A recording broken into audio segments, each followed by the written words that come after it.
ये हमारे जो भारत देश है मेरे मित्रों, इसकी जो संस्कृति है अनंत कालों से चले आ रहे हैं। ये सारे कालों को हम युग के रूप में बांटे हुए हैं। सतयुग पहला युग, उसके बाद त्रेता युग, उसके बाद द्वापर युग और उसके बाद है कलयुग। सब युगों से श्रेष्ठ युग है कलयुग, माने मशीन युग। मशीन युग में संसाधनों की कमी नहीं होती।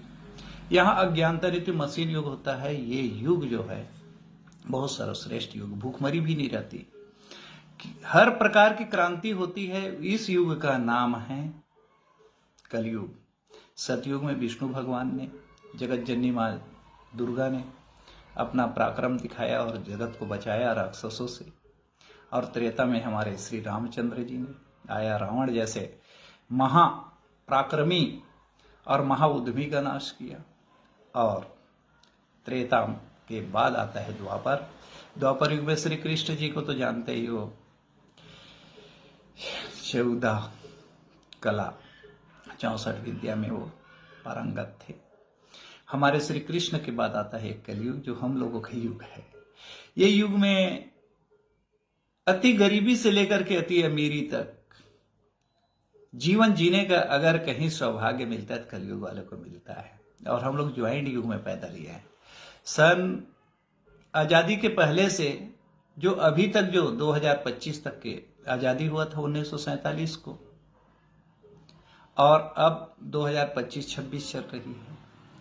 इस बीच में जिन लोगों ने जो परिवर्तन देखा है, एक एक कपड़ा से के लिए तरसना, एक एक बीज अनाज के लिए तड़पना, उसके बाद अनाज की पर्याप्त मात्रा होना, अनाजों का गोदामों में सड़ना और अनाज का भरपूर मात्रा में फ्री में खाने के लिए मिलना, ये आज की युग की है।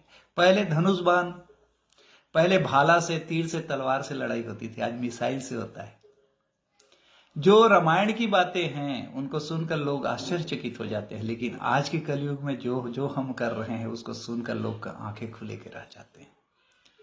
सज्जनों, ये पृथ्वी जो है, ये पृथ्वी का राजा है मनुष्य।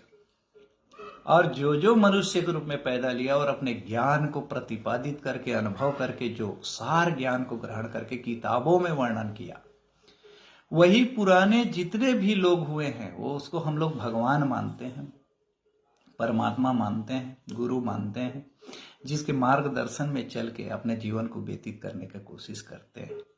लेकिन समय समय में इस धर्मों के द्वारा